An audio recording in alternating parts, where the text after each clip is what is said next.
Deer stalking is good for body, mind and soul. Today we want to feed all three with a simple dish that's ideal for setting you up for the day. The Stalker's Breakfast. We find Mark using a handy roller to prepare our main ingredients. Offal. Not everyone's bag and, amusingly, not Mark's either. You've just been out stalking, you've just got yourself a deer. Take out the liver and the kidneys and we're going to make a breakfast. But it's not breakfast time, it's afternoon time, but it's still the same method. Get your kidneys, cut them in half. They've got tend to have a bit of a sort of sinew on them. All right, you need to get this bit off. Oops, without splitting the kidney. See around the edge? Have you got that, David? I can't actually see what I'm doing because you've got the camera in the way, mate. Oh, they didn't do this when I worked for BBC. I was on Ready Steady Cook as an extra. Extra what? Extra, David, do all the sarcasm at the end of it. Kidneys. Personally said I don't like kidneys or offal because I was force fed it at school. It used to make me cry. David, don't put that bit in. I didn't like it. Every week they made me eat liver and So I'm afraid I won't be eating this.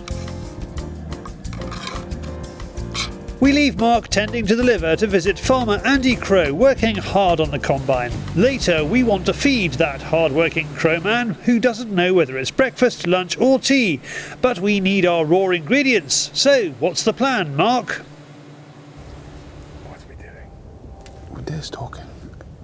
This is your idea. What? Oh, sorry. Right, serious face. Serious face. Right. We're going to go and try and knock over some bucks on Andy Crow's. He's got about 30 or 40 quite big bucks living in his rape. I feel very continental and smart. Maybe if I wear this sort of clothing I'll start behaving and, you know, maybe I'll be forced to wear smart clothes all the time so that I'm on my best behaviour for filming with the Fieldsports Channel. I'm going to wear my Sens as well. Now, I think it was Dom that told me that 10 .308 bullets that are moderated do as much damage to your ears as 5,000 shotgun rounds. I can believe that, so I always actually wear ear defenders. The other thing is if I put them in and turn the microphones off, I won't have to listen to Thunderfoot David Wright trampling through the undergrowth. I mean, for a light man, you've never heard such a small person make so much noise as he goes through the undergrowth. Mark is certainly looking a lot smarter in his Shooter King forest jacket, except for the shoes, which we have to say are not part of the Shooter King range. We have our suspicions that Mark's had this pair of sensible lace-ups since year 12. Back to the cooking, and Mark is popping some sausages and bacon into the oven. The rest will be done in the pan with olive oil and seasoning.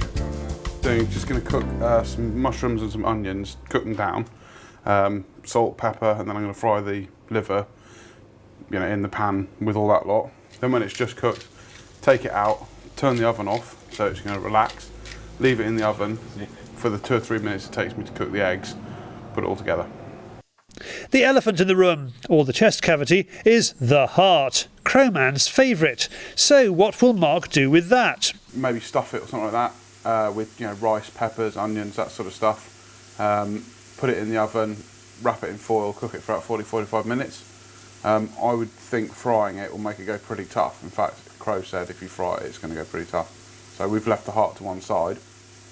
And Crow's, if you look in Crow's freezer, it's just full up with hearts, and he sells the rest of the animal. So I get the feeling that we're taking the most precious thing away from him. A little bit like when you take man makeup from Roy Upton. You have to edit that bit out. Mark fries the kidneys and liver for about 5 minutes, then takes them off the heat to rest, freeing up the pan for the eggs. Right, top tip. If you want to make sure the top of the egg is cooked, plate on top. Back to our stalk, and we're into some deer. The trouble is, they're on the wrong side of the tracks.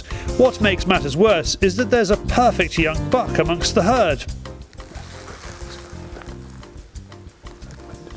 With a tinge of frustration, we move on to the high seat fit for a Shooter King. From up here, we can see the fallow have been making a lot of mess.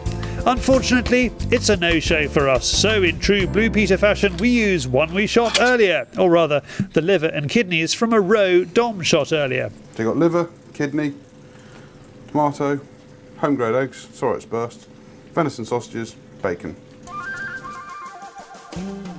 So what does Crow Jr. think of the Stalker's breakfast?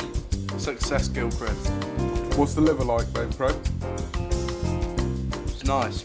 Though I don't like liver, it actually tastes nice. Doesn't anyone like liver? I love it. You'll be glad to hear that some of the meal did find its way across to a grateful Andy, although the portion wasn't as large as we'd hoped. If you would like more information about the Shooter King clothing range, go to shooterking.co.uk. And if you'd like the recipe for Stalker's breakfast, Mark says, well, watch the film again, he can't remember.